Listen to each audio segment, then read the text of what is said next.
Hi, welcome to this video by Adviso covering 3 steps to face cookie apocalypse with what we know in May 2021. In French, we have a word called cheval de bataille. It means horse battle, and it usually refers to something that is happening, and it's the real reason why it's happening. And we think that the horse battle or the cheval de bataille for cookie apocalypse is actually user privacy. Digital stakeholders such as advertising networks, browsers, OSs all want to get this position in the market so that they are perceived as the biggest saviors for consumer data and consumer privacy. They really think it's a way to attract and to retain users on their network or on their hardware. So that's the real reason why cookie apocalypse is happening right now.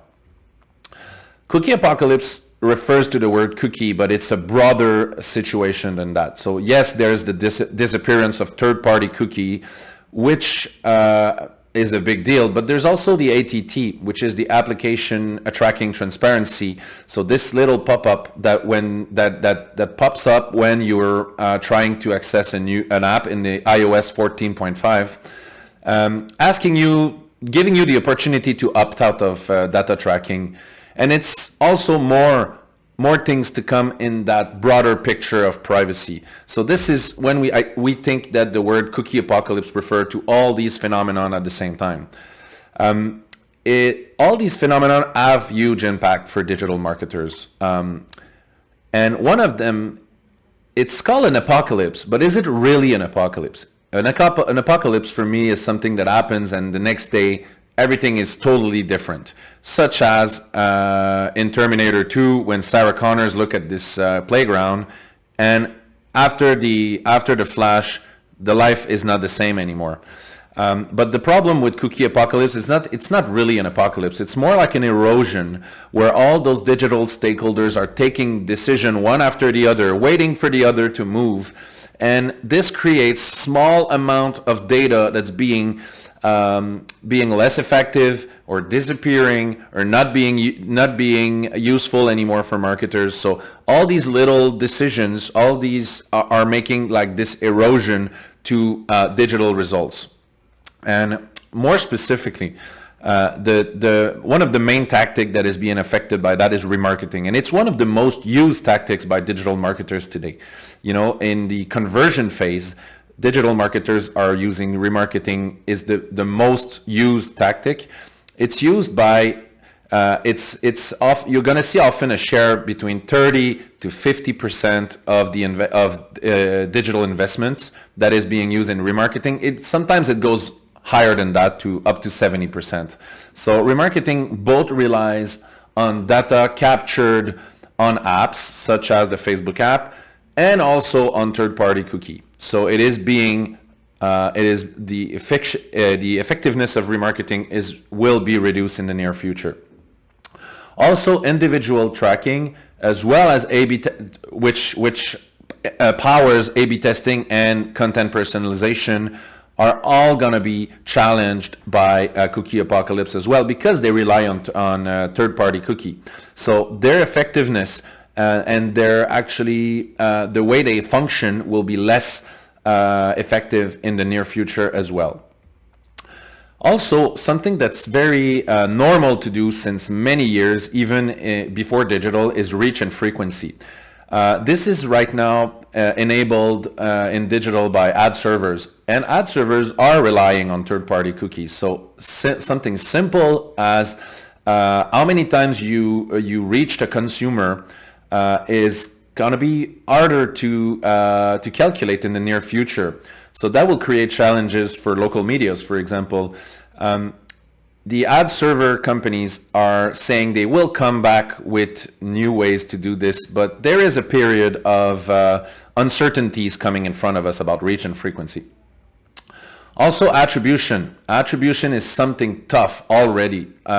Before cookie apocalypse, it was hard to know exactly what cocktail of tactics actually created a conversion and what started this conversion process from the start to the end. But in the cookie apocalypse world, it's even harder because there's a lot of loss of data in the meantime. All these changes created by cookie apocalypse are shedding the light on one thing: dependency. Advertisers are dependent on third-party cookies, but mainly they're dependent on third-party data. They're depending on third-party data to segment, to target their users, to acquire their users. And this dependency is mostly against Google and Facebook. And these two networks are huge, they're powerful, and in the cookie apocalypse, they may win because their walled gardens are actually going to grow higher. They are coming back with proprietary solutions that are not yet available to other type of networks. So it may, so they will have tools that the others don't have. You will still have conversion data, for example, with Google and Facebook, because they have the capabilities to create new ways of tracking things, but that are less universal than what we had before. And this dependency on their data is to a point where Facebook is saying that it's going to cost you much more if you're not implementing new things like that does not rely on the third-party data. We'll come back to this later. This dependency and the fact that advertisers have relied so much on so easily, it's so easy to buy this third-party data from Google and Facebook that they have become a little bit lazy in terms of marketing data management. Their muscle has not been growing. The muscle of marketing data management is not something that has been built over the years because it was so easy to access this third-party data. But I have three solutions now for cookie apocalypse with the context that I just described. So the first solution I propose to you is to implement the GAFAM solutions right now. I know, again, we rely on them, but we have no choice since most of the investments right now for digital marketers are made on these two networks. So the first thing is to implement Google Analytics 4 right now before 2022. Why? Google Analytics 4 is a major change, major revamp of Google Analytics. Google Analytics have had some interface revamps in the past 15 years, but right now Google Analytics 4 is a major redesign on how Google collects and analyzes data on websites. And it is cookie apocalypse ready, as it uses a probabilistic approach in order to match the device of the 2, 3, 4 different devices of every user.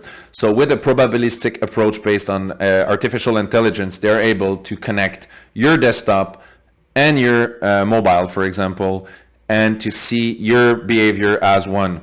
This is done with Google Analytics 4, nothing else. And also Google announced how it will enable targeting in the future for advertisers, which will go through Flux. And Flux is also going to be natively integrated in Google Analytics 4. I recommend you to implement Google Analytics 4 right now without delays, because you're going to have both Google Analytics at the same time. You're going to be able to compare. You're going to be able to see what are the differences in data, and you will have some a data set to be able to compare for about a year if you implement it now. If you implement it at the beginning of 2022, you won't even have a couple of months of data comparison, and it's going to be you're going to be on the rush. So why not do it now and be cookie apocalypse ready?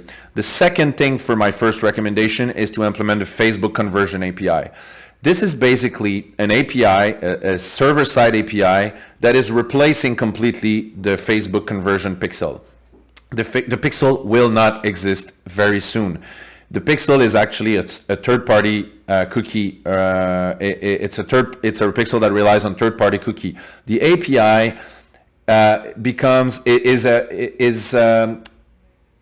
is an API to transform third-party data in first-party data, actually. So it does about the same thing and more than the pixel, but you're going to be cookie apocalypse ready when it comes to analysis of your Facebook conversions.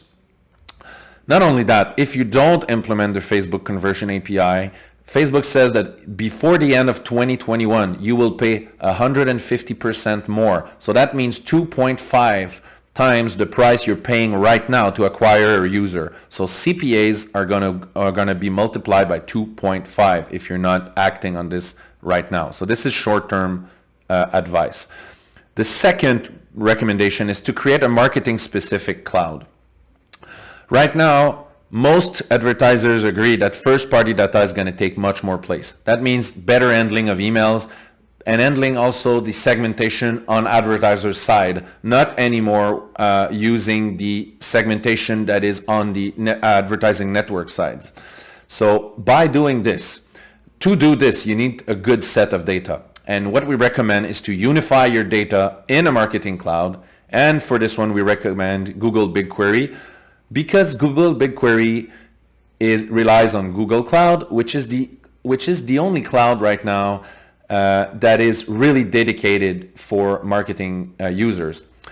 That doesn't mean to replace what your actual Azure or AWS cloud, but it means to create one that is used in parallel with clear governance rules. So there will be any personal data in that BigQuery marketing cloud, but personal data will stay in your main cloud, but you will be able to extract all data, all marketing data, so transactional data as well as marketing data, your POS data, your call center data, and you will be able to connect these data together and finally get that unified view of your customer. And there's also a big democratization that's going to happen very soon. And one thing that's important to know is that the data available in Google Analytics interface is really, really small compared to the raw data that's available in Google Analytics. Right now, you can export all that raw data to BigQuery. So you have access to 19,000 variables of data, which is a lot. And there's a lot of possibilities in this, especially if you connect them with your other transactional data. And one big democratization that is happening is for accessing unsampled raw data with GA standard used to be $150,000 US per year, because to export all your non-sampled data to Google BigQuery, you need Google Analytics 360 license. When you use Google Analytics 4, it's actually free to export your unsampled data to BigQuery. So this is huge. For me, it's as huge as when Google bought Erkin and changed it for a free Google Analytics in 2005. It's a huge move by Google that will change the whole thing, and that will make the unified marketing data analysis and AI democratized for everyone. Very simple use case here that we've done with many clients in a Salesforce-centric environment, where we can connect Salesforce Commerce Cloud, Salesforce Marketing Cloud, your emailing, your POS here, your ad platforms, your Google environment variables, and you can basically connect all this in Google BigQuery. So for example, that will enable you to, if let's say you are sending emails and a bunch of customers are not answering to those emails anymore, are not opening those emails anymore, you will be able to trigger an ad campaign just to this segment of people who are not answering your emails anymore, for example. That's a very simple use case, but I think a lot of people want to do that, and just pay for those who you should pay for to reach, because you cannot reach them with first-party data. My third recommendation is to go back to marketing media mix. Yes, that's what Mad Men was doing also back then. But into 2021, you can add a layer of machine learning, and that's where it becomes interesting. Because by using those high impact tactics that you can discover through marketing mix modeling, you can combine this with the power of machine learning that you're going to be running over your unified data, with my recommendation number 2. And with this, you're going to be able to go see the broader picture and not see just those post-click digital results that us digital marketers have been looking at for much too long now. It's like if you're looking through a straw. I think right now it's the time for digital marketers to emancipate themselves and look more at all the business result and the high impact business results. So move from a granular individual tracking to a large scale business impacts analysis. Grow up digital marketers and become more at the business level, not only at the digital level. I think it's a great opportunity that the cookie apocalypse is giving us. And I'm going to end like that. Finally, maybe the cookie apocalypse is a good thing after all. It's not a bad thing maybe, because it pushes us to go more look at the broader picture. Thanks for listening. If you want to know more, we have a white paper on cookie apocalypse that will help you as a marketer to connect with your IT and to see how it would be possible for you guys to implement this marketing specific cloud. So thank you. Have a nice day.